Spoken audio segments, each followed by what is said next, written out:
Missile, a MechWarrior Online podcast. Welcome everyone, this is your host Cozened Indigo, and I'm here again with everyone's favourite grognard, Captain Cat. How are you, Cat? I'm doing really good. Well, today's episode is the fifth and final in our balance series, and what we're hoping to do with this episode is basically summarise the key points that we've discussed over the past 4 episodes and tie those together in one coherent discussion.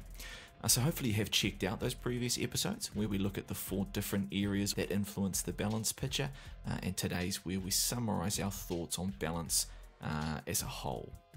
And just a heads up that this episode is a bit longer than normal, given that there is a bit that we have to cover. So to help with this, we are releasing an accompanying document with this episode. So that's like a Google document that you can go and check out. What we've done is we've tried to put down the key points that we'll cover today into that document, put it down in written form just to hopefully make it a little bit easier to digest. So do check that out. Obviously it supports what we have said today, and just puts it down to make it a little bit easier to understand. Now, before we did kick off this episode, there's a couple of things that we did want to cover. Firstly, Capn, how have you found the champion mech? The champion. Yeah, very good actually. That mech is really surprised me. I went into it thinking it wasn't going to be all that, but I found myself just wanting to play it again and again. Which is interesting because I don't know about you, but I found it to be not so much of a threat when I'm on the battlefield. Yeah, I don't know whether people underestimate it. I think it's just, it's as wide as an aircraft carrier. So you think it's going to be easy to hit, easy to go down. But I've just found playing it fun, mounting ballistics and energy mostly. The width of the arms seems to help encourage me to twist the damage off. I don't know what it is.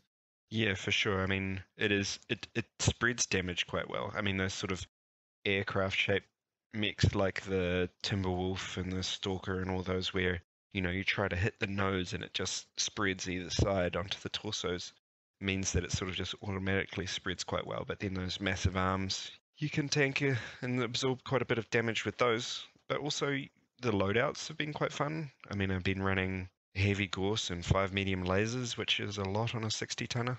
Even the racks. Racks, yeah? Yeah, playing with the racks I've really enjoyed. I hadn't really got into the racks previously, but having that many ballistics in that torso is lots of fun. What's the loadout there? 3 rack 2s and 3 medium lasers or 3 ERs, but me, I'm not very good with the heat, so try and stick to the mediums. Yeah. I think that's the one that I've put 3 UAC 2s and 1 AC2 on, which is a pretty amazing side peeker. It'll challenge the dragon. It doesn't have those jam chance quirks, but I mean, just for the amount of DPS you can put down range, it's pretty good. It's a good example for me of a mech that's kind of sneaky good. Hadn't come in with a lot of reps, but it's one you kind of need to play to realise that it is a lot of fun, and I think it hits that balance quite well between not coming off as super OP, but having a role, being able to do something well. And the builds I've got is Gorse and 6 CR mediums, and yeah, there's one that I've got 2 RBXs and some small pulse lasers. That's quite a capable brawler because it actually has like the same sort of armor quirks as the linebacker. It gets you up to the same sort of armor levels as the linebacker, even at 5 tons less.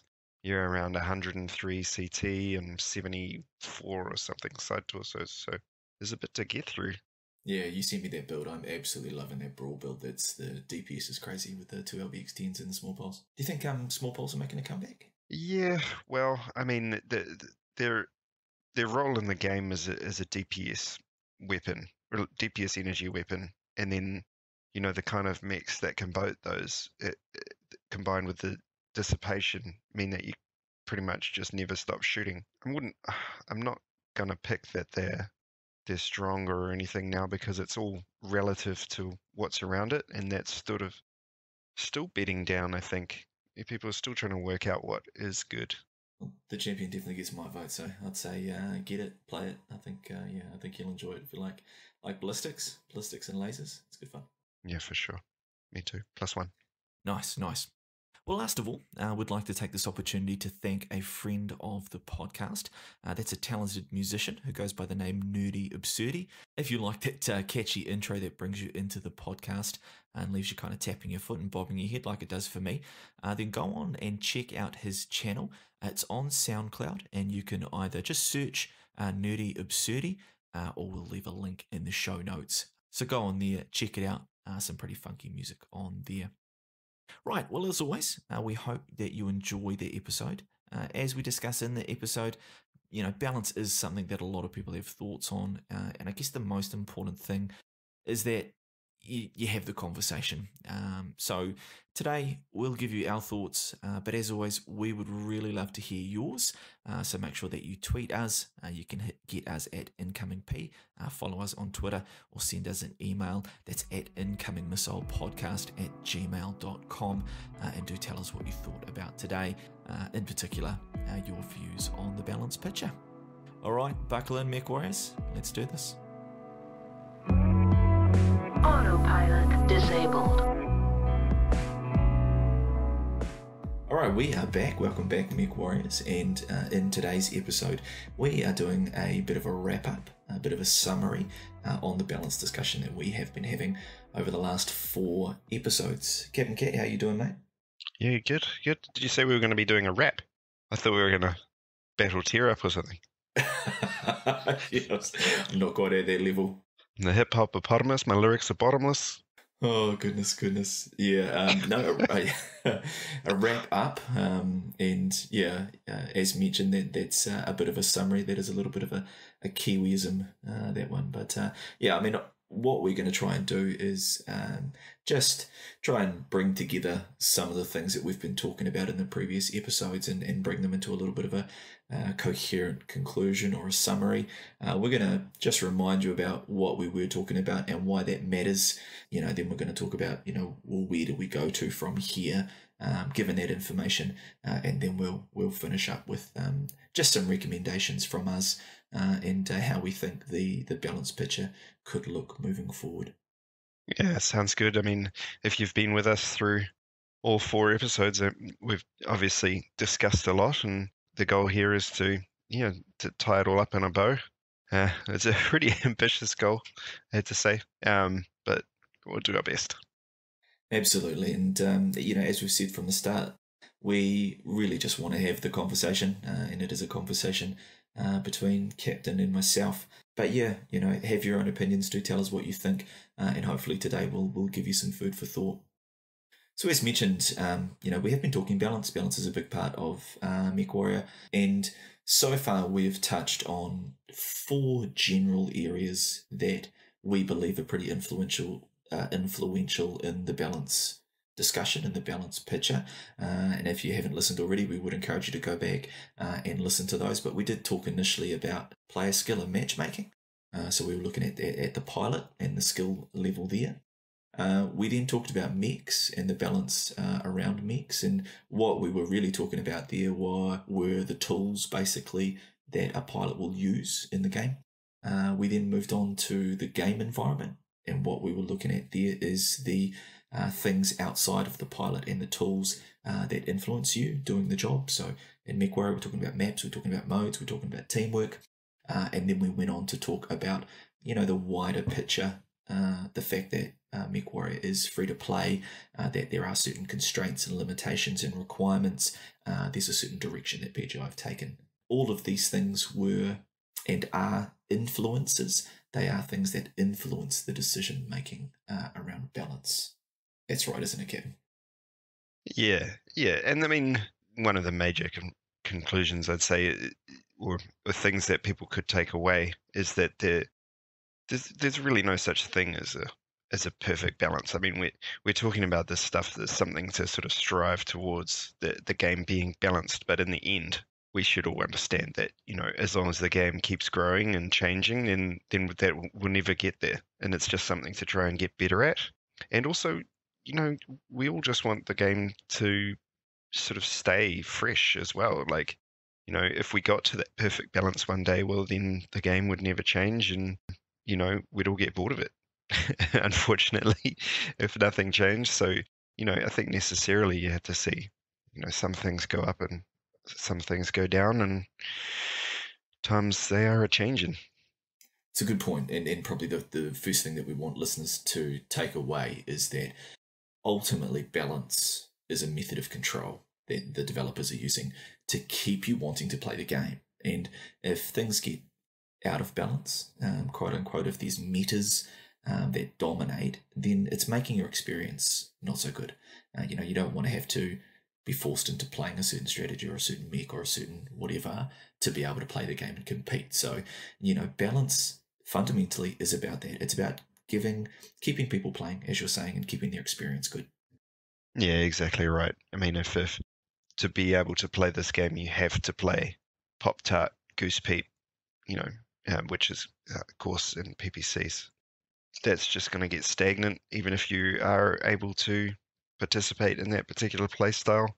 But also, ideally we want to see other things coming along to smack that meta down and, like we said, keep the game fresh, keep people wanting to play and trying new things, buy new mechs and weapons. Yeah, exactly. And, MechWarrior is free to play, which means that there has to be change. You have to generate income. They have to introduce new mechs to make sure that the game can survive. So, by definition, you are going to be introducing new things in which need to either end or fit into that picture. So, yeah, remember that balance is that mechanism of control. It's how do we manage the strategies to win, to ensure that people can still have a good time. Yeah, I mean, that's a really good point that, if there was a dominant meta, then each new mech or whatever in the game would have to support that meta or die, straight away. Like, it would have to just be a better or, slight variation on doing exactly the same as what's already there. Otherwise, it would just be dead in the water.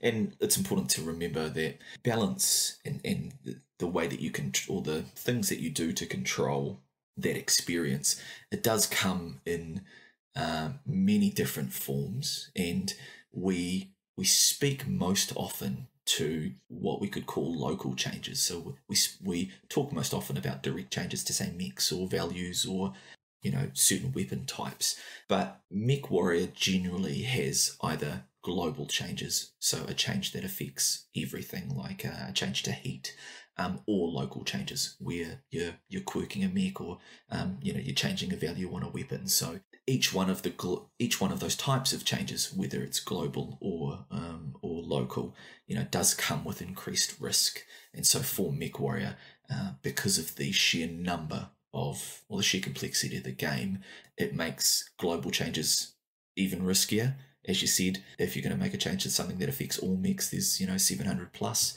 and with local changes, a local change can have a limited impact, of course, because there is that many mechs as well. So yeah, it's important to understand that when you're balancing something in MechWarrior in particular, then it can come in many different forms, many different ways. Yeah, and we've got a perfect example of some of that stuff right now. I mean, PGI, at the time of this recording, have just made, a large global change to the game. They've made some quite major fundamental changes to the way that heat works in the game. They've also made some local changes as well. They've, made the Hunchback, 2C able to take 2 UAC-20s. They've made it so certain mechs can fire 3 PPCs at the same time. Those are local changes. The large fundamental changes that they've made to the game, the global changes, have really shaken the game. If you went into a game on that patch day, it's just all over the place. People were just dying left and right because they hadn't worked out, how that was going to change the game. It seemed like all the games were very short, but I don't know about you, mate. This is kind of a subjective thing, and I've got a small sample size of just the games I've played, but it really kind of does feel like it's settling back down again, like people are, adapting to the change. But look, the heat thing is a really good example. That's a global change, and by making a global change to influence balance, and remember, balance is a control mechanism, so that people want to play, is that it can be harder to predict those downstream effects. And yeah, that increases the risk of making a bold change like that, because yeah, it can affect different mechs or different playstyles in different ways, and so trying to predict that can be really tricky. Whereas the local changes, say to ghost heat limit for PPCs for an awesome, or UAC 20s for the hunchback, it can be a little bit easier to predict what influence that might have. Remember, that's what we've been trying to have the listeners understand is, balance is that mechanism of control. And if you're doing a global change, it comes with a lot of risk because it's hard to predict what the downstream might be. And if you're making local ones, it's a little bit easier to predict, but it might not have the same impact that the community may want, or even PGI might want. Yeah, and that's exactly what I was building up to say, is that in this specific example, we're kind of in the phase, you could see it as, after there is a large global change like this one, or for example, putting skill trees into the game, there's going to be a period of major instability, and there is necessarily going to be a series of remedial patches that, fix stuff that got broken, that, PGI either knew about but decided they didn't want to do anything about straight away, or it didn't account for, and now need to make some reactive changes to bring those things back in line. So it's important, to understand that there is risk associated when you're making these balance changes, and you may need to roll things back or hot fixes or whatever. The other thing to keep in mind is that change generally can be considered as either proactive or reactive. And you just mentioned, Capn, that you might make the change to heat scale, and it might have some unintended consequences that they suspected but weren't sure of, or they weren't aware of, and so they need to go in and fix those. You're having to change to prevent strategies dominating and to keep the game fresh. But the reason that you change can be reactive. You can be reacting to the fact that the goose peeps is starting to take over, and so you kind of look to make changes to prevent those being dominant. But changes can also be proactive as well, so you might want to increase the time to kill, so that it's a bit more forgiving in the slow-paced game. So you might make a proactive change to add a whole bunch of quirk. So in the balance picture, we'd really want people to understand that when you are seeing these changes, think about whether they're proactive, whether PGI are trying to direct your game experience in a certain direction, or whether they're reactive in that they see that something is kind of going in a direction that they don't want it, and so they're putting things in place to kind of try and roll it back a little bit. And if we see something like the ghost heat limit, we'd say there that that's potentially a proactive change. They want to deliberately introduce something new to keep it fresh and to give a new experience, whereas heat might be considered reactive, because there's been the meta might be leaning towards weapon systems and mechs that want to do high burst damage, and they want to bring it back towards maybe a more DPS and damage over time. I mean, it makes it sound like we agree with everything that PGI ever do, but I mean, I think another way of taking what's just been said is that, and all the podcasts that have come up to now, is that it is a really bloody complex job, and there's no doubt going to be some missteps along the way, because you can't see all outcomes, or you thought something was going to be done and used a certain way and then it wasn't, or whatever, or you just fucked up. But we do see mistakes get made and things get put in the game that perhaps never should, but the important thing there is that they should be quickly addressed and corrected. Again, it's something that we really want to emphasize, is that they're not always going to get it right, but they are doing it for a reason. And you may not agree, or you may not understand.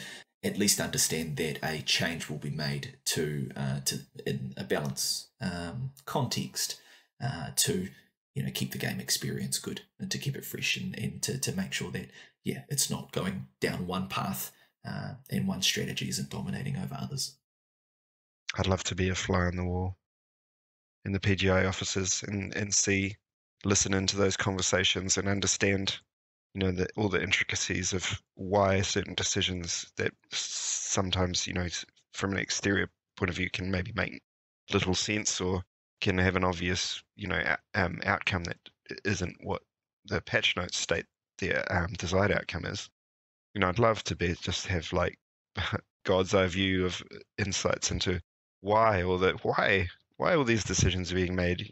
Where are some of these things coming from, and and also, when the community agrees that this change was done for this reason and it must mean this, then whether they're right or not. In episode 4, we did talk about the fact that sometimes decisions will be made that we can't be privy to, and decisions might be made for reasons that aren't necessarily aimed at benefiting the community. They might be aimed at benefiting the longevity of the game or those kind of things. So, it's just important to keep in mind that, change will be for a reason. Sometimes we may not understand it, but, hopefully that is something that PGI would want to do more often than not, is they'd want to have the community understand why those changes have been made. But, because MechWarrior is the game that it is, there has to be change. There has to be balance. And therefore, we're always going to be faced with this as we continue to play the game. Well, and that sort of leads on perfectly to trying to. I think it's like an obvious question at this point. Like, why are we even making these episodes? Please tell me, why are we doing this? Well, look, it's inherent in some of the stuff that we've been talking about, in the fact that it can be A, hard to understand, and B, tremendously complex. And so what we've been trying to do with these episodes is at least start the conversation. And whether you agree with us or not, that's not what's important. What's important is just that you're having the conversation, right? Because it's easy to assume people's motives. We're all subject to those attribution errors. That we're looking for the evidence that already supports our own point. But it's really important to understand that this balance stuff is super, super complex. It can be hard to predict what the downstream will be. It can be really hard to do things to a game or a mech or a play style that people are invested in. That's the biggest thing about balance, is that it plays with our toys. It plays with our experience, and that can upset us. We can either want something to be a certain way, or we want it to remain a certain way. And when those changes happen, that can get us a little bit, a little bit grumpy. So if we can understand the complexity and the process that needs to be involved when thinking about balance, maybe it can help us a little bit when we're seeing those changes happen that we may not agree with.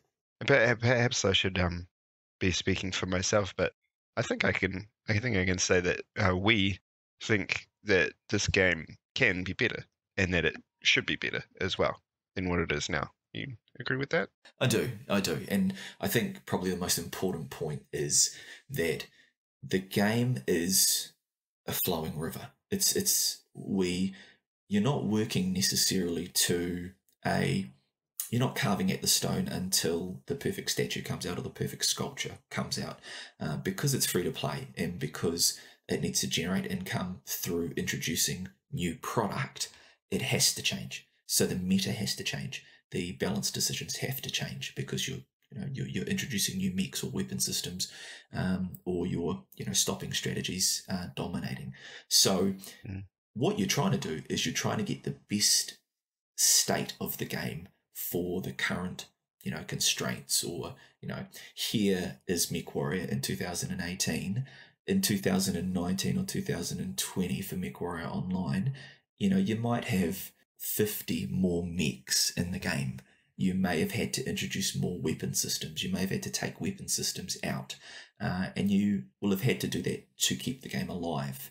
So the balance picture will just be about having it be the best experience that it can be at the moment, given all of those constraints, because you're not just going to stop with 800 mechs and then work to get those 800 mechs as balanced as possible, because you're going to have more mechs drop in 6 weeks' time. You've said a few times like that it's a conversation, and then just sort of questioning my own motivations for making this podcast. I have to admit that I want to start a conversation with the community where we talk about these things, but I also want to start a dialogue with PGI, and I know that some people in PGI have listened to some of our episodes, so hello guys, thanks for listening. But we're really hopeful that that the game can adapt and innovate and remain successful long term. That it does have a future. And when these kind of conversations and these kind of changes, putting working towards a better balanced picture will only help us in that way.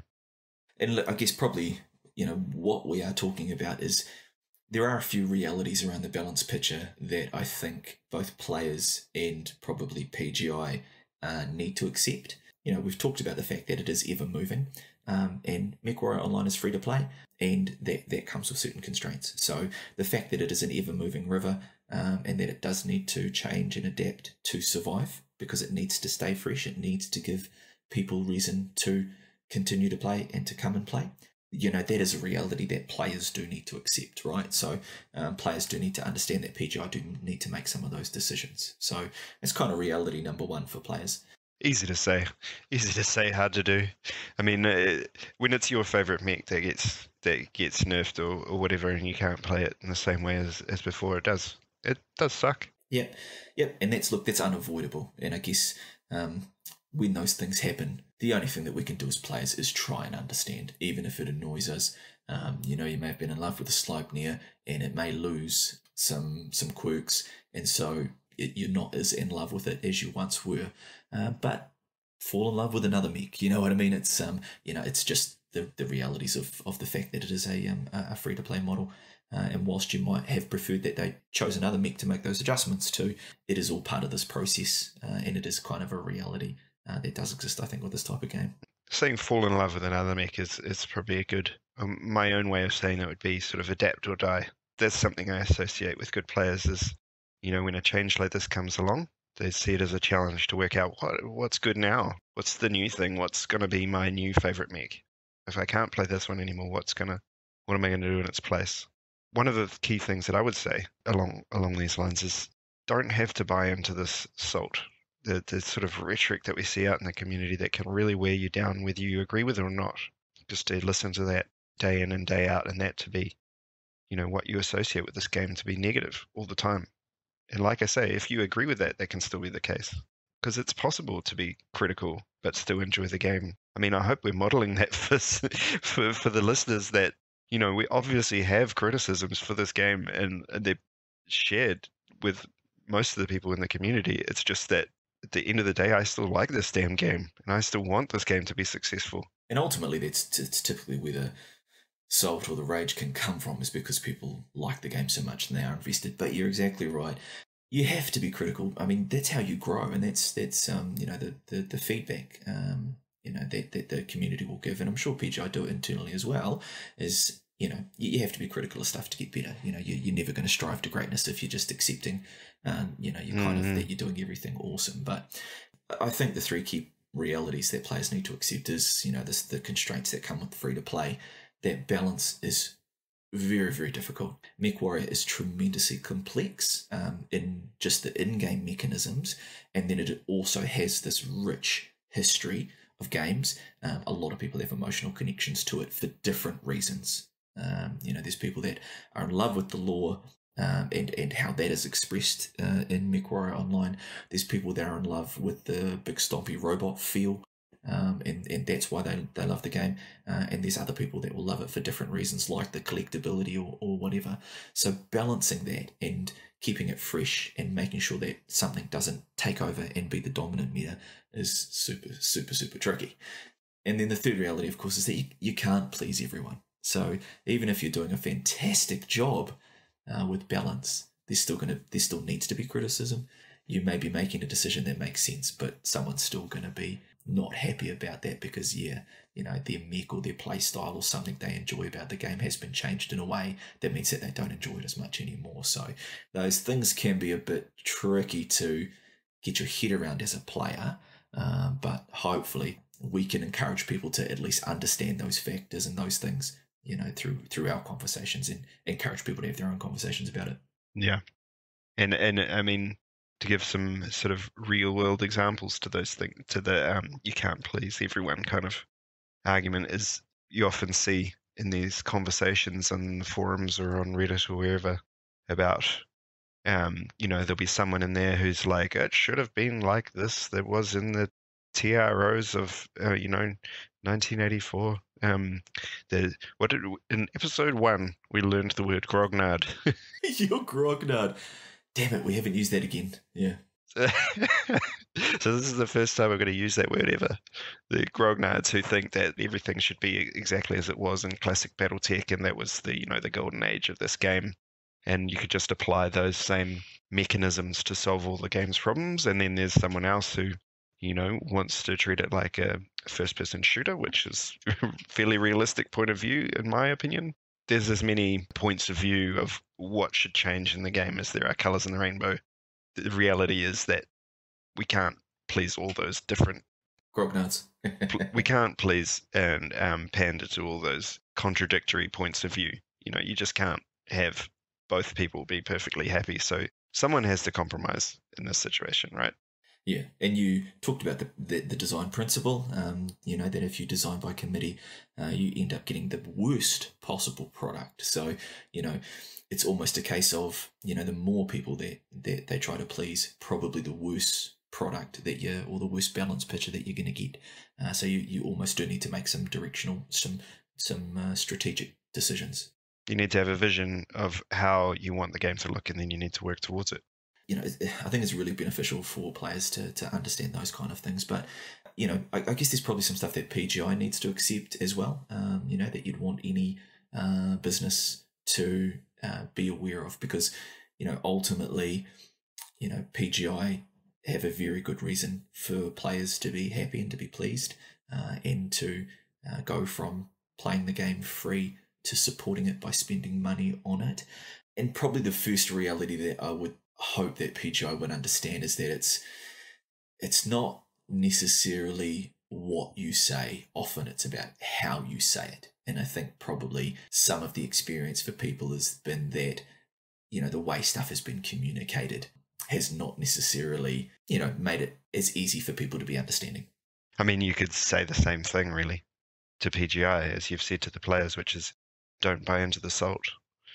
Just because these very vocal and sort of toxic personalities are raging and so forth doesn't mean that the correct response is just to turn a deaf ear to those concerns.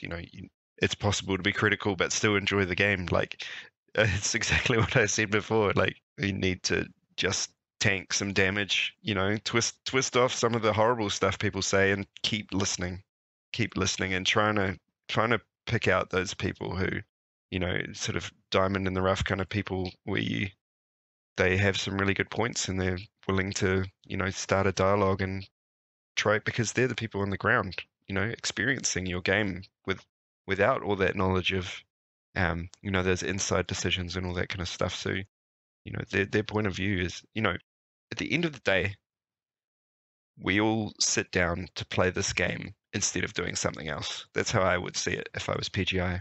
There's so many things that people could do. Instead of all those things, they sit down and play your game and hopefully give you money as well. They're buying your product. So, you've got to keep listening to them. You've got to keep in communications with them. You've got to keep, trying to keep them happy, trying to balance your own sort of decision making with what other people want as well. Yeah, and I mean, we talked about the necessity of decision making, that you can't do balance by committee, and so I mean that's why I think it's a reality that PGI need to accept, is that it's not necessarily what they say, it's how they say it, and having the community still feel as though they're appreciated and involved, becomes a big part of it, because as you say, people are choosing to invest. Often people are choosing to invest with money, and so they want to be communicated with, and that's why for PGI as a business, it's understanding that it's not necessarily what you say, it's just how you communicate that to those players that are kind of choosing to invest, which is a nice segue into the kind of next reality, I think, is that, and you've kind of alluded to it already, the community want to feel involved in the decision making, and because of all that investment that we talk about, whether it's grognards or law warriors or all these people that are invested in the game for different reasons, I think it is a game that has a high investment level, for lack of a better word. People, the community really enjoy the BattleTech universe or the MechWarrior experience, and so I think that's one of the things that for PGI they just need to make sure that that's a focus. And you mentioned. You suggested mutation weekends when we were talking about the game environment. I think it is things like that. You've talked about the PTS, and we've talked about maybe ways that could be improved or used better. But those type of initiatives, I think, are crucial. For me, particularly concerning the balance side of the world here, I think that getting the community involved and feeling as though their voice is heard is a reality that I think PGI probably do need to take on board, and stuff like mutation weekends or these other initiatives that have been suggested, I think are a pretty good place to start. What you said before really struck a chord with me about people's emotional investment in this game, and the first thing that I thought about was just how long some of these people have had a relationship with MechWarrior, and it might be pretty much all of their lives that you talk to someone about how they got started with MechWarrior, and it really can be those kind of stories. I was 8 years old, and I went round to a mate's place and he had this game and powered it up, and I was like, what is this kind of thing? Those kind of emotional attachments that people have formed over 20 years or more, they are going to be hugely invested in the game and those decision making things, and the decision making can really trigger an emotional response in people.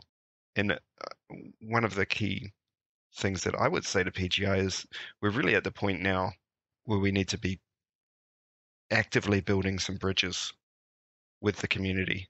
I would say that there's some easy things that you could do that would just straight away let the players know that they're being listened to, and some of those concerns that we have had for years are being acted on. Like, make the Timberwolf great. Why not? Just make it great. Like, it's an iconic mech. It's been on the cover of how many MechWarrior games? Going back to MechWarrior 2, that's how long people have had a relationship with this mech, and it's in the game, and it's just not good. It was good, and then it's not again, and it really should be. The Atlas is another one like this, where they're just something that is a totem mech for this franchise. That even if they're not the tippy top best thing in the game, they really should be close to it. They should always be like eternally exciting, because those are the mechs that people are going to come into this game and hunt for. Those are your winners in terms of people already having an established relationship with certain mechs. I had a little think about it again because I knew we were going to be making this episode, and I wasn't really sure immediately how you could make the Timberwolf be good again. It's kind of just been superseded. Like when it came out, there was clans.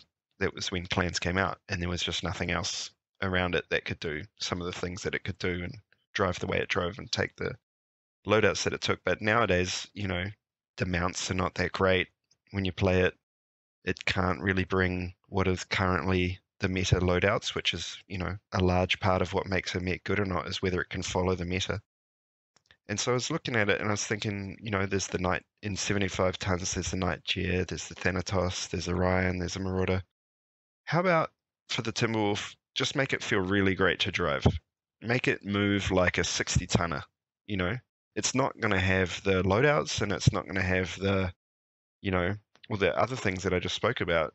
But if it just felt really nice, that it moved really nicely, if it just twisted and accelerated and, just felt like an old comfortable leather armchair to jump into, I think that would go a long way to making it a desirable mech to play again. Yeah, look, Midgar, make Timberwolf great again. I Nice. I think something like that would probably be a good way for PGI to show that they're plugged in, show that they are committed to involving the community as part of their decision making. And this is the thing, and again, we're talking purely in the balance context here, is that things like that, making the iconic mechs iconic, and make the Timberwolf, its mobility really good, because people obviously have such a positive association with it. The Atlas, the same kind of thing. I think that would be something that PGI could do. It's relatively small risk, even if the Timberwolf becomes suddenly one of the strongest mechs to take, and everyone should own it. That's not actually a bad thing, I don't think. Same with the Atlas. If a lot of people are suddenly taking Atlases out or Timberwolves out again, I don't think that's a bad thing. But yeah, look, I agree with you, and I think it would, again, demonstrate that the community are involved, and that PGI do consider, the positive association that so many mech warriors and grognards like yourself will have with those mechs. Nice. Well, there's an opportunity there to make some money as well. I mean, the Timberwolf has a hero variant, and in that kind of just means because it's an Omni mech that you'll be able to do whatever loadouts you want, and just earn a bit more C-bills while doing it. And I mean, the hero Atlases, there's a couple there, are both, semi worth playing. I really feel like it, what does it cost? Come out and say it explicitly. We have heard you. You want this mech to be good. We've made it good. Here you go. Yeah, and it's the best way to turn a situation from one that is maybe a negative to one that's a positive. And I think that the Timberwolf has just been a victim of wider changes. I don't think it's been deliberately nerfed down necessarily because it was super meta. I think it's probably been a victim of a group of balance changes. But yeah, it would be a great opportunity, wouldn't it, to come out and say, yeah, hey, we've listened. We want you involved in the decision making. We know that so many of you love it, and here's what we've done. And the warrant is half price MC, half price for MC. Yeah, nice. Oh, brilliant. Yeah, you may instantly transport people back to being 8 years old again and playing that game. Yeah, absolutely. But so Mitka PGI, make the Timberwolf great again. I'm getting the hats made up. Nice red hat with a Timberwolf on it. Yeah, nice. Some association prophecy. Yeah, that's right. We're talking positive associations, aren't we? Yeah. So look, I do think that PGI do need to be aware of it's not necessarily what you say, it's how you say it. So that becomes an important part. The community definitely want to be involved in the decision making, and that's probably because so many of us have positive associations with the universe, with the history. For me, it's with the game itself. That's how I came to it, through you introducing me to it. The last reality that I would say is that often the people that are the most disgruntled for bad reasons are the most vocal. So, even if you are doing things well, you will have a very vocal minority. The empty can rattles the most. So I think PGI do need to be aware that the bulk of opinion will often be silent. So, it means that you need to be even better at tapping into the temperature of the community. You need to make even extra effort to hear from those people that are that kind of silent majority. If you are tapping just in to the vocal minority, you might be getting a bad read on how most mech warriors feel. So having those ways of understanding what people think and what they want, if you surveyed 1,000 mech pilots and 800 of them said that they would like to see the Timberwolf great again, you need to be able to understand that stuff rather than maybe listen to 10 people on the forums that are whining about that it's OP or something like that.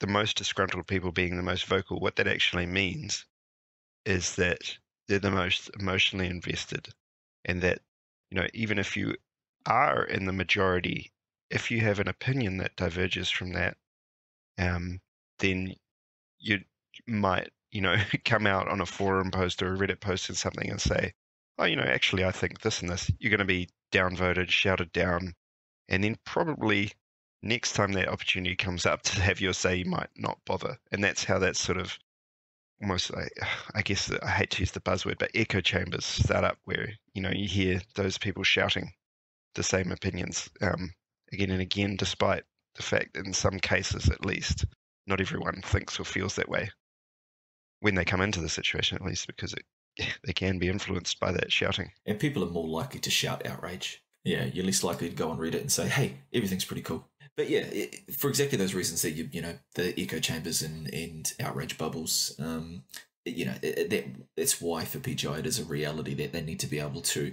also understand those people that might get downvoted, or that don't bother to express their opinion. Being tapped into that, I think, is a really, really important part, because then that will help them when they're making their balanced decisions.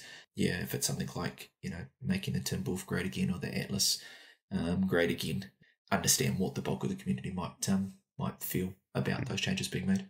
And I think that, allowing the community to have say into some of those maybe inconsequential balance decisions about, certain mechs being good or not, and those sort of things, they're not going to really affect the major balance aspects of the game, would allow you some leeway for having more say into the major balance, aspects of the game. If the community are being listened to and they're having some changes that they want put into the game, then they might be more willing to have you, lead from the front and, have a vision for the game, as long as, they're getting thrown a bone. Exactly, because they feel that you would feel that you're part of the decision making.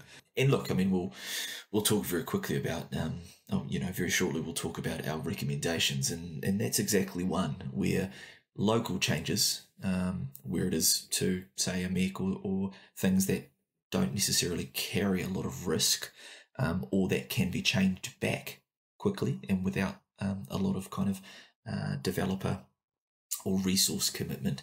Those are things that they could readily hand to the community, that they could take feedback in from the community, because they are low risk and hopefully they're low resource from a developer point of view. So local changes could be made quick and they could involve the community heavily, where global changes to balance, such as heat, you may want to be more considered. You might want to make those changes a bit slower, and you might want to be a little bit more discerning about the type of feedback that you incorporate, because, as a business, those global changes are probably more likely to be dictated by, the business model and some of those other things as well.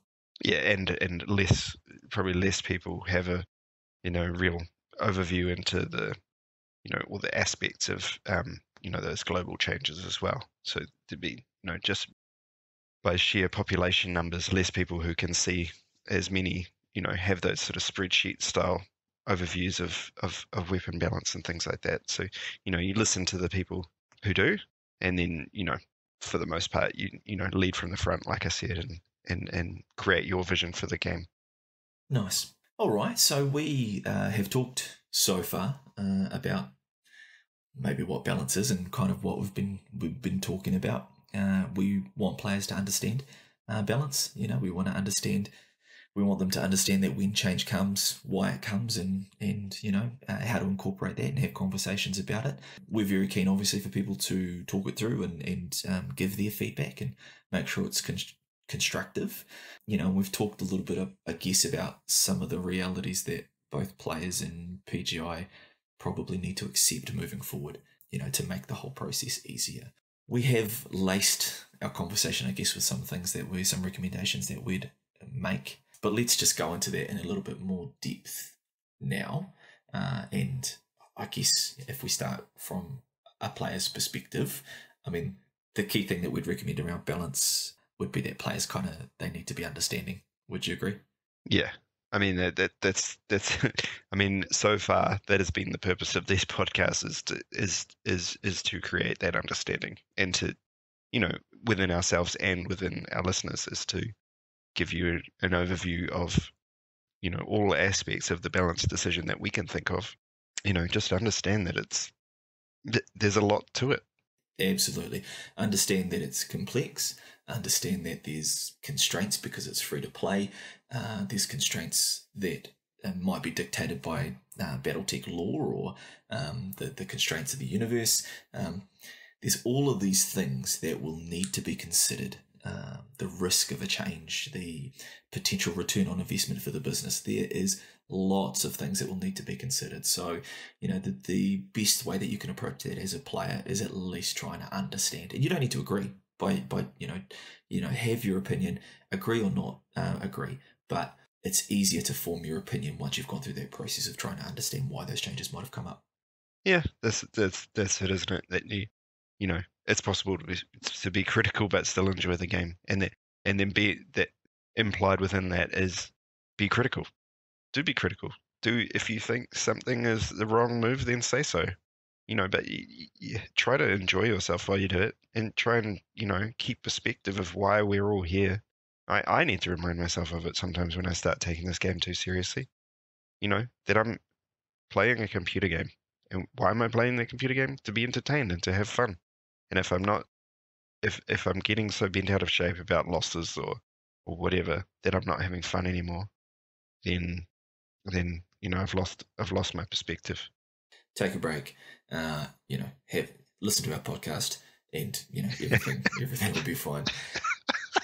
So the second thing, of course, understand, and as Capn has said several times already, don't buy into the salt. I mean, it's not worth it. It's not going to help you understand. It's actually going to limit your understanding. And you're kind of stopping yourself having fun. Definitely be critical. You need to be critical to understand, and definitely have your opinion on whether a change should be made in one direction or another direction. But if that sodium chloride level just goes up and up and up, it will literally mean that you won't be able to think properly. It's just not healthy to be like that all the time. To be so angry and to have so much sodium in your blood is just not good for you. And it's not good for the game either. To be the only rhetoric that people see and interact with on a daily basis is, fuck this shit kind of stuff. Yeah, so for players, do understand. Be critical, but don't buy into the salt. I think those are probably two general overall recommendations that we would give. On PGI side of the world, the fundamental thing that I think that has underpinned all of the stuff that we've talked about from PGI's point of view is just around the communication. And people are invested. You want them to be invested because that makes them more likely to play, more likely to pay. And so the way that you communicate really helps is the joining tissue between the decisions that you're making and the direction that you're taking the company and the player's perspective and what they think about it. So people don't have to agree, but if you communicate it in the right way, they might understand. And that's really what you want. You want them to understand. We encourage players to understand, and PGI can play a massive role in that by making the communication channels as easy to use, as accessible, as understandable as possible. Yeah, I mean, it must be really tempting to just shut down those communication lines when they're just filled with incoherent rage 24/7. But I mean, it's really, you got to just suck it up and, like I said, tank that damage, roll some off, and just keep those communication lines open. Keep listening despite all that, and take on board what you need to hear. Filter. Lots of filters. Well, the benefit for PGI is the return on investment, I think, is huge, because if you can break through the outrage bubbles or the echo chambers, and if you can get an understanding from the silent majority, that's hugely beneficial to you as a business, because then it can help you in your decision makings. It can help you in your marketing and all of those kind of things. The benefit to having that feedback, so that you know what your consumer wants. I mean, that just underpins the marketing and advertising, and it underpins kind of almost every successful business venture. So that if they can get to that silent majority, and if they can get that exchange of information, not only does it help them in whatever changes they want to make, but it also helps them decide what changes they want to make to ensure that they're getting the best kind of return on investment on their developer hours and all of that kind of stuff. Bringing that down to a specific sort of level, I would say that PGI need to be at the current time, they need to be looking for quick wins in their communication and listening for areas where they can, make a quick win with the community, build another bridge, like we talked about with the Timberwolf, and just listen out for any suggestions where it be just, a very, very simple change to basically, and without damaging the game, kind of changes to, you'll reap the benefits of making some people happy for those small changes. Yeah, and not only for the actual in-game stuff, so if a certain mech is better or something like that, but just for the acknowledging that you are willing to come to the party and you're wanting to do things for the community. Look, I think it's obvious, and we'll talk about some specific recommendations, but the Timberwolf might be an example of low-hanging fruit. It might be something that would take relatively small investment from a developer or a resource point of view, but you might get a whole lot of gratitude and good feedback from the community for making changes. Goodwill, yeah. I mean, that's kind of one of the general recommendations, and we touched on it earlier, was that, where you can make local changes, make them quick and make them in favour of the community, because I think that the return on investment on that is worth it. So, making the Timberwolf great again, for example, if it means that you can put the warrant on for half price MC, and it makes people happier to play the game and it makes the community happier, that's definitely worth it. Whereas the bigger changes, the things with a wider reaching scope, those global changes, you want to be a little bit more discerning. But if the community could see those local changes happening quick and in response, I think that would be a really, really good way to approach it for PGI. It would mean that we could all be a lot more forgiving of missteps or bugs. Or features, as they're sometimes known. Indeed, because, putting the Thanatos in the game basically broken wouldn't have hurt so much if it hadn't just stayed like that for so long and required, I think, 3 subsequent buffs to get it to where it's, actually worth playing now. Really hard to forgive, to be honest, because it's a really easy way to, make sure that people understand that they are being heard. If something's obviously broken and wrong, then just fix it. As you got to up your game there, PGI, in terms of how long it takes to turn something like that round. You got to turn the priority up on those changes, to put something in the game that people have paid for, and then have it, just perform really, really poorly, is just not a great sales technique. Yeah, you want people to trust your product. You want people to trust your design process, and for PGI, people assume their motive, and they assume a lot about how they're operating based on the things that they see. So if they see a product come out and that product is quote unquote faulty, people think, what are these guys up to? And if it takes that long to correct that, the community do begin to lose a little bit of faith that PGI are putting in their necessary diligence when they're making these decisions. So, if changes were made quickly, as you say, I think people would be a little bit more understanding. I think potentially when products go out and maybe they haven't had all of the boxes ticked to make sure that they, stand up to the rigors of the battlefield, it's probably because of a lack of resources, probably because they've got so much on, and they're letting these mechs kind of get out of the dropships without having tested them as much as they should have. But if they did have an agile and mobile response, as you say, I think it would make it, less likely for people to get upset if something did come out and it wasn't quite right, because once the feedback came in, they could be confident that that would be corrected. That can be the problem, not so much that the mech itself is not what it should be, but that people begin to lose faith in the process.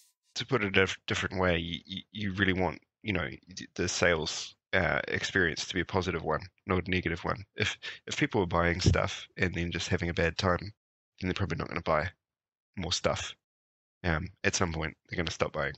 And that's not to say, like we've discussed in this podcast, it's not to say that every mech that comes out should be OP or, you know, the height of meta. It just needs to work, basically. You need to be able to play that mech without just getting frustrated and having a bad time while you're doing those events that come out with the mechs. You know, you got to get your 1,000 damage on such and such a mech. Well, if it takes you, you know, 5 games to get 1,000 damage, then by the end of it, you're probably going to be throwing something. And, you know, from my own point of view, I think my guess is that PGI are working really hard to not put out a product that is overpowered, and they're, you know, potentially in some cases overcompensating for the relative power of a mech that as they see it, and then putting it out with weak quirks or whatever.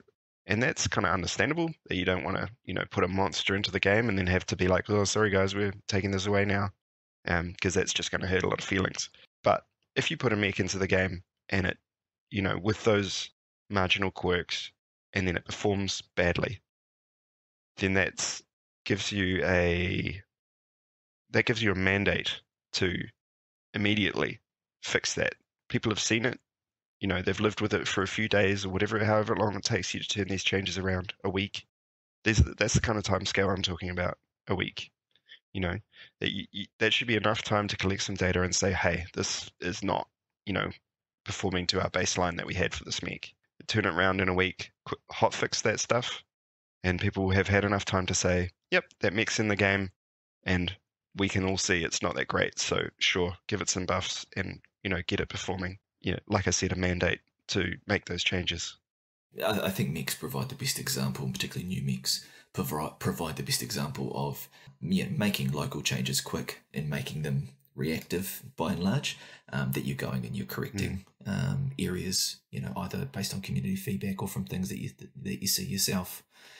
It does, in discussing mechs and mechs that are launched, you know, brings us to another kind of recommendation, and this is something that you've mentioned previously, and we've talked about in the data before, but this idea of rather than nerfing things down, we should also see things buffed upwards. So we're not necessarily talking about power creep, where new mechs need to be that much better than the old mechs to make them competitive, but about bringing things closer to the mean. You know, if a mech completely sucks and almost no one is playing it, then giving them buffs that will bring it closer to the mean, bring it closer to be, you know, a quote-unquote average mech, rather than focusing necessarily on the mechs that are outrageously high-performing and then nerfing them. The first step might be about, can we raise the mechs that haven't been performing well? Can we get them closer to the mean?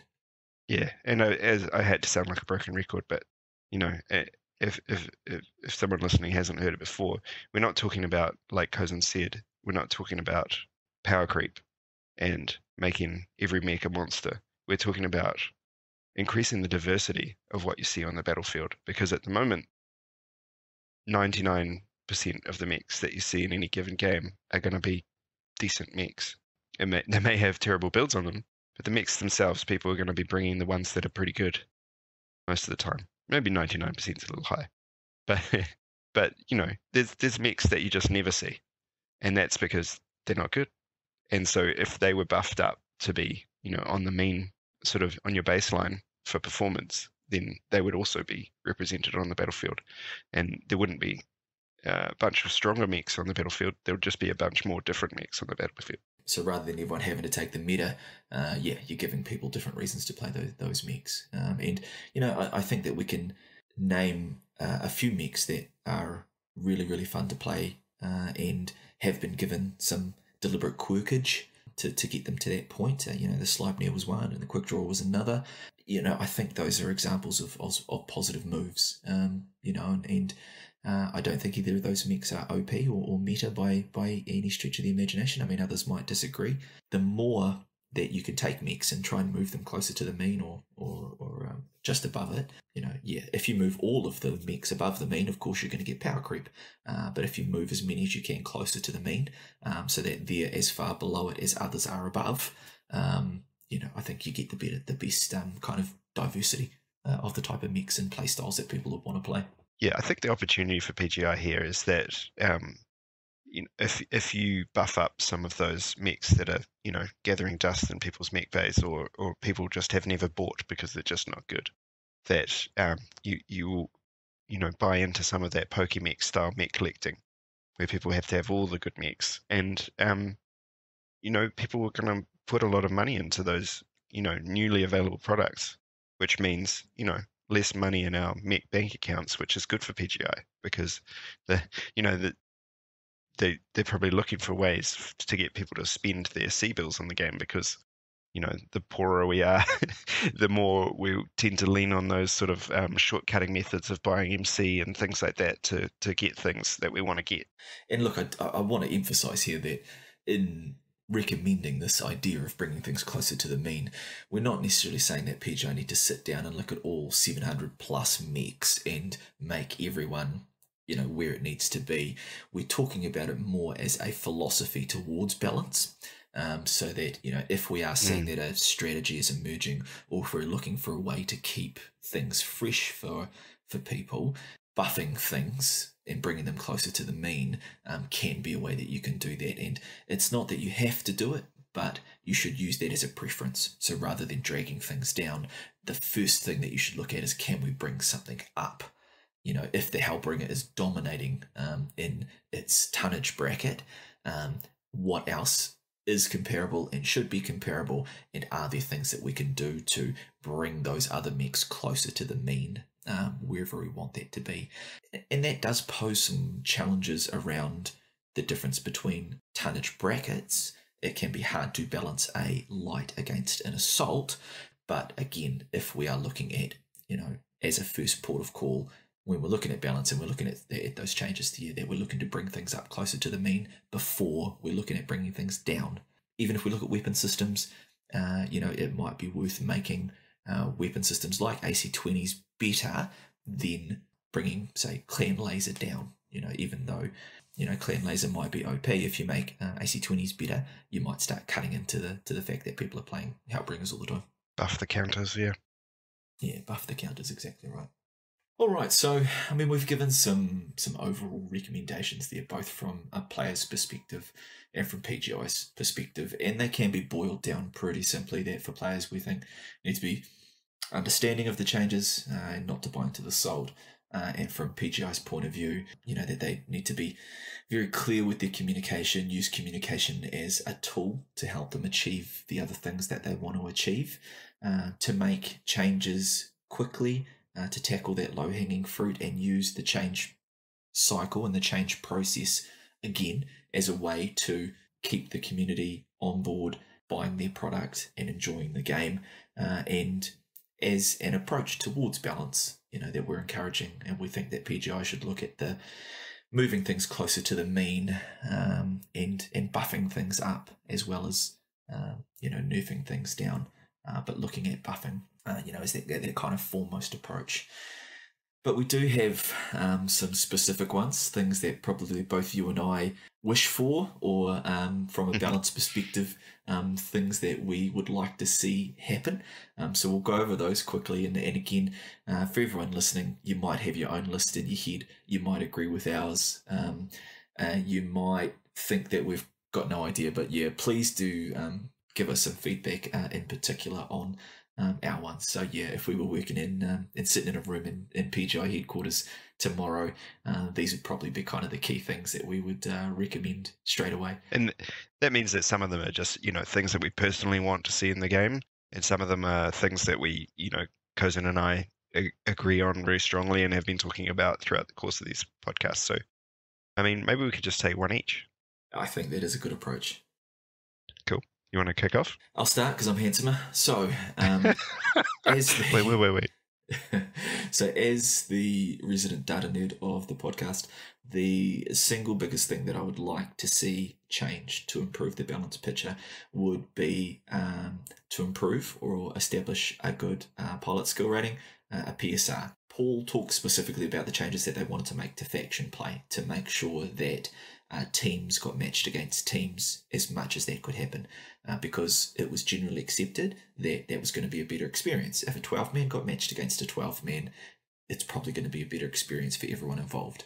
I think that logic holds even more or just as much for quick play, and I think the only way to do that is to have a good PSR, therefore having a good matchmaker, and having mobility in the tier system. So the more often that you match players of equal skill together, the better player experience that you would have. So that would be my first one.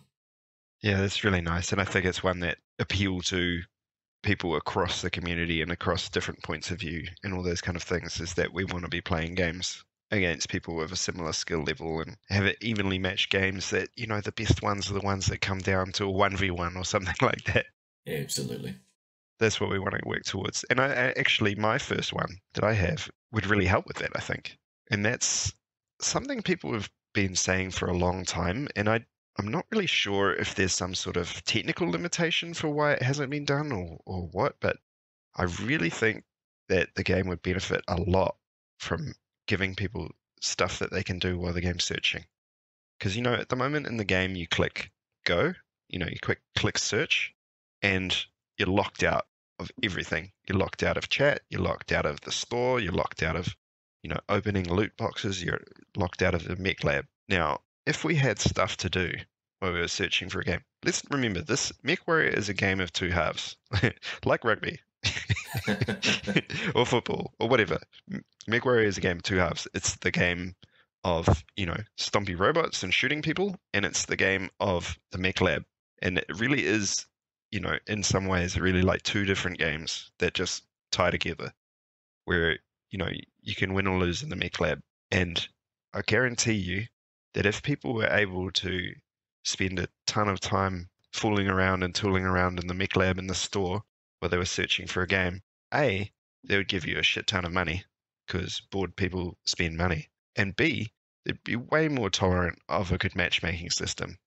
Because, you know, if you've got something to do while you wait rather than just staring at a spinning circle, you're probably almost going to forget about the fact that you're searching for a game sometimes and kind of resent the fact that you find a game because, oh, I was in the middle of building this mech, which kind of, I guess, brings you across to those technical limitations. Maybe there's a reason why it's difficult to, you know, have people fooling around in the mech lab and then put them in a game and then bring them back to that specific sort of situation that they were in halfway through painting a mech or putting bolt-ons on it or decals or whatever.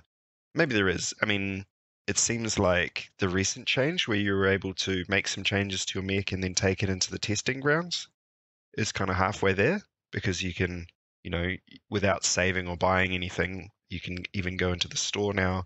You can build and customize a mech in the store.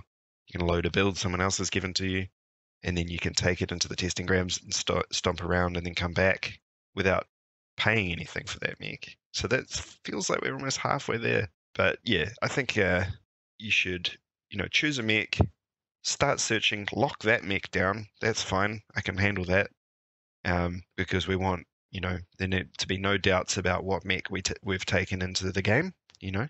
But every other mech in your mech lab should be accessible, changeable, paintable, bolt-onable. Yeah, I mean, that's a really big one for me. Yeah, that'd be huge. I mean, think about if the store would be the only thing that you could go into when you were doing it. Yeah, look, I agree. I think waiting times are a killer, and you know, to do something like that, say if it was feasible, I think people would be far more forgiving of long wait times. And if you do have a smaller community, you probably need to look at those methods to keep people engaged. I mean, I wonder how many people are Alt-Tab out to do something else while they wait and it crashes their game, stuff like that. You know, I think, you'd get a lot of buy-in. Now, that does lead me in nicely into my next recommendation, because in faction play, and one of the things I enjoy about faction play is while you're waiting, you can go and build a drop deck or those kind of things. And that's a little bit in line with what you're saying. You know, you probably want to expand the functionality so that it's not just selecting mechs, but building mechs and even, say, buying them. I think that potentially the way that, particularly for quick play, the map mode selection stuff, maybe there needs to be a rethink there. You know, maybe the map and mode is selected, and then during the screen, the drop deck screen. Maybe it's like faction play where you can have a prepared drop deck of up to 4 mechs, and you can select any one of those to take into the map and the mode. I think again, people can be.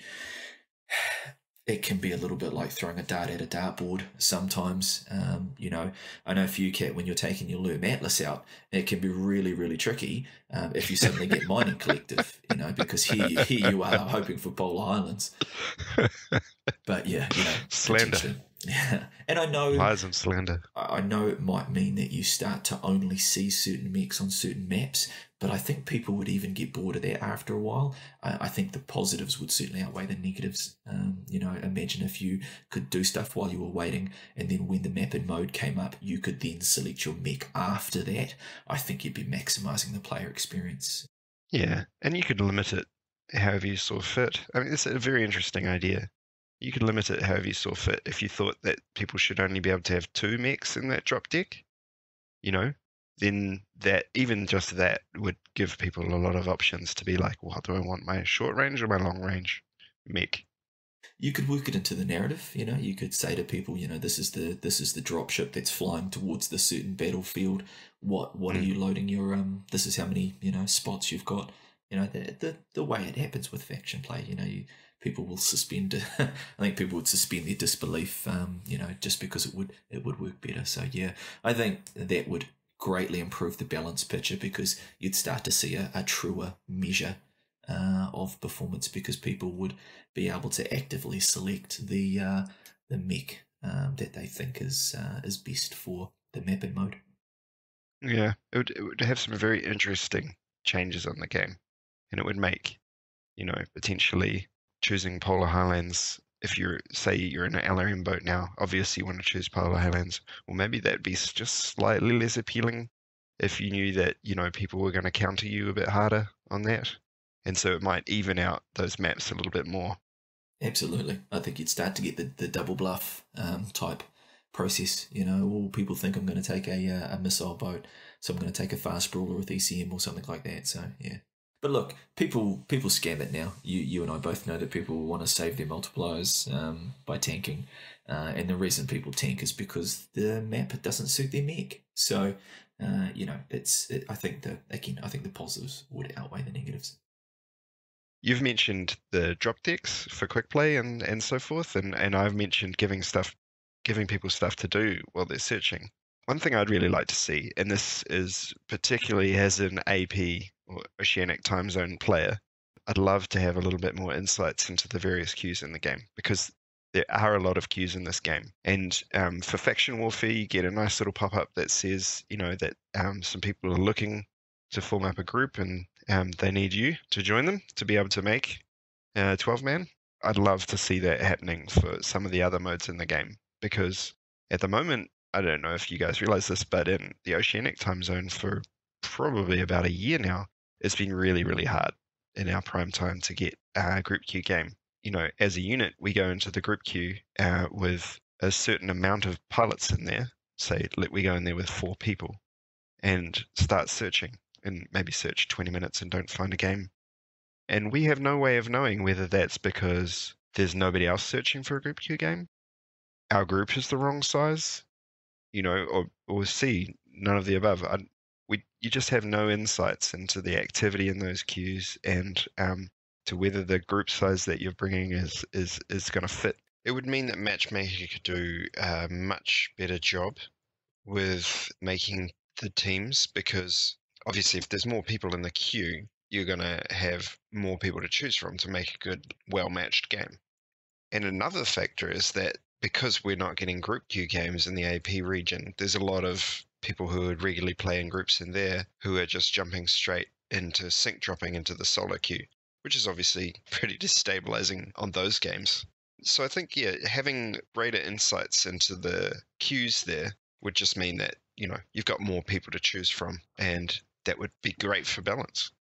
And Solaris is another area of the game where that we need some pop-ups or something for saying somebody's searching in Division 7 Solaris, because, if you're into Solaris, it's pretty boring to sit there just, being one person in the queue for however long, just because you want to get that elo up and you want to perform well this season. Well, maybe just nobody's gonna oblige you with a game right now. But if we had a pop-up that said there's 2, 3, 1 people in Division 5 of Solaris right now, then people might be more willing to jump across and populate those queues. Yeah, and from the balance perspective, I think Solaris is an opportunity potentially missed, because I think that you would be able to get awesome metrics about player skill with the 1v1. I think if you compared someone's 1v1 ability versus how they perform in team, quick play and group queue and faction play, you're seeing different aspects of and different challenges for a player. So, if there were the call to arms for Solaris and more people were playing, then that could benefit the balance picture, because suddenly you're getting, a better range of metrics about player performance. Must be your turn. It is my turn, and this one, this is one that is pretty personal, and I've harped on to you about it before, but I think that the balance picture could be improved by introducing or the introduction of more new quirk types. So I was head over heels with the spiders capping assist quirk, not because I play spiders all the time, but because it was a new quirk type, and it gave reasons for people to play the spider. And likewise with the ghost heat limit quirks, brilliant. Again, it means that they can target specific mechs, like say the Hunchback, or you might, the Awesome. Obviously, you can make local changes to specific mechs, and it would be a brilliant method to bring mechs closer, buff mechs upwards, bring them closer to the mean, as we mentioned. And the analogy that I could give is for something like, say, Magic the Gathering. I'm sure a lot of people out there, if they haven't played it, they're at least familiar with the card games or even board games, where Magic has had to introduce these new abilities that creatures or cards will have, because people will use those. They needed those different factors to construct decks and build strategies. And I think MechWarrior, it has a lot of complexity, but I think that's actually one of the strengths. I think that's something people love. And if you introduced new quirk types, then, suddenly if a Jenna is languishing as one of the least played mechs, you could give it a quirk. I keep picking on the Jenna. Jenna bashing again. Yeah. Sorry about that. You could give people a reason to play the Jenna, and even if it's related to a specific game mode, it could be a Solaris only quirk or a faction play only quirk, or whether it's stuff like a game mode only quirk like the capping assist. I think it just opens up the door to give almost any mech a reason to play, and it also gives a reason for, say, a new mech is coming out. So, the champion just has come out and that one's great, but, it may be that this new mech is coming out and it's coming out with this new quirk type. It would even give more reason for people to go and buy it. This idea, then, and I've talked to you about this before, is that you could even have synergy quirks. So you could have a quirk type, for example, where if you have a Cyclops within 100 meters, it extends your ECM range or something like that. You know what I mean? You could have these synergies between mechs. Obviously, I'm not big on the lore, so I don't particularly know historically what there might be, but for certain houses or factions, it could be that in the lore that they work together in some way. And in bringing that kind of thing in would be great. You'd give people a reason to take combinations of mechs into group queue or faction play or comp, as they utilize these kind of quirks that have synergies. Imagine a quirk where you got a buff to cooldown to missiles if you were by another mech of a certain chassis or a certain variant, or something like that. So yeah, if they had those new quirk types, I think you would automatically have something that you could quickly and easily apply to keep the game fresh, to If you found that clan lasers were starting to get OP, you could introduce a quirk that helped counter those. You know what I mean? And yeah, it could be something as basic as reduced damage from lasers or something like that. But probably positive quirks would be more what you would look at. The Cyclops that you mentioned is a great example of this, actually, because it's for some reason PGI sort of dabbled with this idea and then seemingly kind of discarded it with the Cyclops, where they had, if you're standing near a Cyclops, you have a little bit more sensor range. It's a nice little flavorful thing that the Cyclops has, and maybe just wasn't quite taken to the levels it could have been, because at the moment I think nobody's putting, for example, in comp, nobody's putting a Cyclops in their drop deck just to get that sensor range thing. But on the other hand, it is, like I say, a nice flavorful aspect to playing the Cyclops, and you get a little pop-up on the right side of your screen when it's active. There could be numerous other mechs like that, and there may be even ways of, you could put it in the game so that there's ways of combining mechs, or like you said, synergies, where you could have, if you had a Cyclops next to something else, whether you have an extra sensor range, or I don't know. Make it so that when you put certain things together, you can, make little combos. Exactly, and it's one of the things about the game that I think people love, the complexity, the people, the brilliant pilots and tacticians and strategists out there that will pore over that stuff and that will work out. We often play these games to look for the exploits. So many of us are driven to find those winning strategies, and that's part of the fun is being able to find that. So by introducing those quirk types rather than just the armor buffs or the cooldowns that we see at the moment, if you could start to introduce some novel ones like the Cap Assist, like the Ghost Heat Limit, you really start to open up the possibilities. And I think that's something that the balance pitcher could benefit from, because you're suddenly employing all those mech nerds out there to be working out what the different strategies, potential strategies to win could be. The same way people do in a game like Magic with the different types of combos that you can get with different abilities and different cards. I think that you could start to do that with MechWarrior as well. Yeah, get people interested again, get people reinvested in trying to understand, how they can min-max those little systems and come up with something new. Great, I love it. Well, this brings me to my last one, whilst we are talking about changes and trying things out. And obviously this isn't my idea, this is actually something that you mentioned, but I think it's worth making this list about our recommendations for balance. But you talked about mutation weekends. So you talked about those active periods where they trial changes in the live environment, and those changes could be simple. It could be taking away the Ghost Heat limit on weapon systems or completely for 2 days, or it could be themed. Halloween's coming up, so you have some kind of theme that you run across those weekends. But if mutation weekends were there, I think from a balance perspective, you get the data that is most representative. I think PTS is limited in that you get selection bias. You only get certain people playing it, and they're only playing it for a certain reason. I don't think it mimics live environment as well as it could. And I think mutation weekends would both give you that representation of a change in a live environment. And if they were just local changes, if they were things that were relatively low investment of resource of developers, etc., you would have the opportunity for the community to suggest things for those mutation weekends. So again, it would help support the communication strategies. It would help with the buy-in.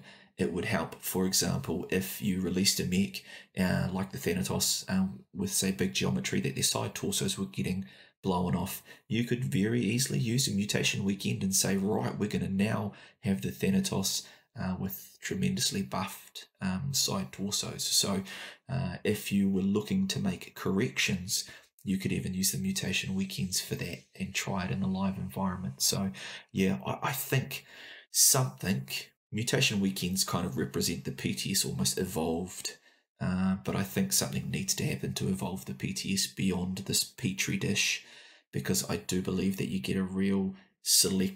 You get a selection bias. You only get certain people playing the PTS, and I don't think you get an accurate gauge of the changes that you're trying to see.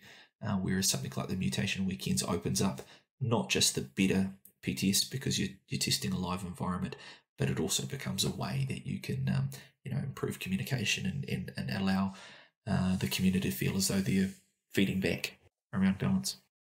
Yeah, nice. I mean, obviously, I'm on board with this change, but I think one of the key barriers to the PTS working is that it's a pain in the ass to get the PTS up and running on your system.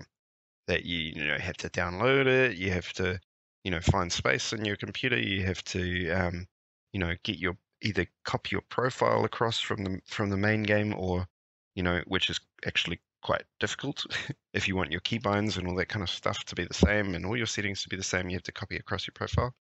Otherwise, you have to, the sort of so-called easy option is to go in and reset all that stuff manually. And there's just a huge barrier to participation in that. And add to that, they've only just started offering any kind of rewards for participating in the PTS. If it was in live, where you download a patch for your game and then you play it over the course of one weekend every however long, then I think there's a lot. For a start, you're going to get a lot more people participating, because anyone who wants to play MechWarrior that day will be participating in this, and make it really clear. And like I said last time this was mentioned, you need to really strongly incentivize this so people are keen to get in there and give it a go, despite the fact that it might be a bit different and weird. They're going to get a ton of GXP or something like that for it, something that people want. And the other thing is, I think that there'll be a lot less emotional investment into those changes, because the problem that PGI have now is people see the PTS as a huge threat. Like, they play the PTS, and if it's not perfect, they're like, oh no, this is what they're going to do to the game. They're going to bring this exact PTS into the game and make it live. And if I don't, lose my rag right now, if I don't go crazy, that's going to happen. So I need to go nuts. And that's seen a lot of PTSs just sort of vanish into the dirt, because basically people were poisoned against those changes because they weren't perfect, or they were, sometimes really bad in the PTS. Point of the PTS should be to try something that isn't perfect, and just to see how it goes. And I think these mutation weekends would really take the pressure off those situations if it was something that was on the regular, something that happened every month. And some of them were just for fun, like on Halloween, everyone has a pumpkin for a head or something, and headshots are a lot easier to get, or I don't know. You could come up, you see it in other games, but you could come up with a million reasons, a million ways that you could to change the game and keep it fun and fresh, just for those 2 days a month. And then alternately, when you want to test something out, you can throw it on those. If someone in your office has an idea and you're like, well, it might work, or it might be awful, try it out. If someone in the community has an idea and, want to see how it plays out, or if the idea has any merit, chuck it on there for, 1 or 2 days. And nobody needs to lose any huge amount of sleep over it. Yeah, I think Mutation Weekends and the PTS is probably a really good example of, it's not necessarily what you say, it's how you say it. And so the PTS is a real how you say it problem. Again, there's those gateways, as you said, to even accessing it. Yeah, it doesn't necessarily represent what it is that you're trying to see. So yeah, I agree with all your points there. And the Mutation Weekends become not just a way to get more representative live data, but a communication tool, as you were saying. It's a medium that the community could use to encourage PGI to make changes. They could say, hey, you should do this. PGI can try it in a mutation weekend, and then PGI can come back and say, well, actually, this is what the data showed us. So we don't think that that's a change that we want to make, or vice versa. They see it and they think, yeah, that's pretty good. We'll put that out there. So yeah, I think stuff like mutation weekends gives you more than just more representative data. It also allows you to have it's almost a communication strategy. It's almost a communications plan. So I definitely think that there'd be huge benefits from a balance perspective, both in more representative data and people's attitude towards the changes that you're going to make. Yeah, and this is almost reframing. It's almost a PR move to call your PTS and to present your PTS in a different way as well, is another way to look at this. So that's a lot of conversation in this podcast, and I think we can probably cap it there. Yeah, I think any more, and people will just have too much to think about. So might be one of those pods you have to go back and listen to twice. I'll certainly listen to it a couple of times through just to make sure that even I got all the points that we've talked about. So thank you everyone for staying with us. As we mentioned earlier in the episode, if you haven't heard or listened to the first 4 episodes in this balance series, we really would encourage you to go and do that. It will help give some context to some of the stuff that we've been talking about today. But ultimately, to restate our mission statement, we really wanted to just have a conversation about balance. We understand its complexity, we understand that it's not easy, and we understand it's really important to everyone out there playing. So it is worth talking about. And we do want to hear your opinions. As we always say, we would love to hear your take on some of the things that we've said today, both our kind of overall view of it and some of the specific stuff that we've talked about today. You know, Mitka, make the Timberwolf great again. If you don't remember anything else, then just remember that. I'm getting the hats made. You could get them on our website, Mitka. They're going to be anything but red, though. So stick at it. Understand. Don't buy into the salt. And keep playing a game that I think we all really, really love and enjoy. Yeah. So I think that was, obviously it's been a bit of a longer one this time, but there really was, we really wanted to summarize it all and make it really clear about what we were saying and why we were saying it. And so, it's taken a little bit longer to get through that, but hopefully you're entertained and hopefully you really bought into some of those suggestions we've made and recommendations and can take up the rallying cry to hopefully get some of these changes in the game. Make the Timberwolf great again. Couldn't agree more. All right, Capn, fun as always, and we'll catch you guys around the battlefield.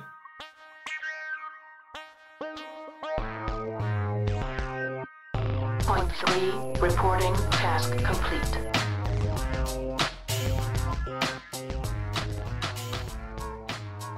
If you did enjoy this content, then please consider supporting us. You can do this in a multitude of ways, including subscribing to our podcast on your favourite podcast platform and leaving reviews, as well as subscribing to us on YouTube and liking our videos. You can also support us by sending us feedback either through comments, tweets, or directly through email. Tweet and follow us on Twitter at IncomingP, or email us directly at incomingmissilepodcast@gmail.com. You can also support us directly by becoming a patron or sponsor. You can find us on Patreon at Incoming Missile Podcast and choose one of 3 tiers of support. Patrons not only get mentioned on the podcast and get access to exclusive content, but can even join us as a guest host on the podcast. You can also opt to sponsor an episode through one-off donations, all of which will be used as giveaways for our listeners. So if you had a product, service, or content that you'd like us to mention, contact us to discuss sponsoring an episode. We hope you enjoyed this episode. We look forward to hearing from you. We appreciate you listening, and we'll catch you next time.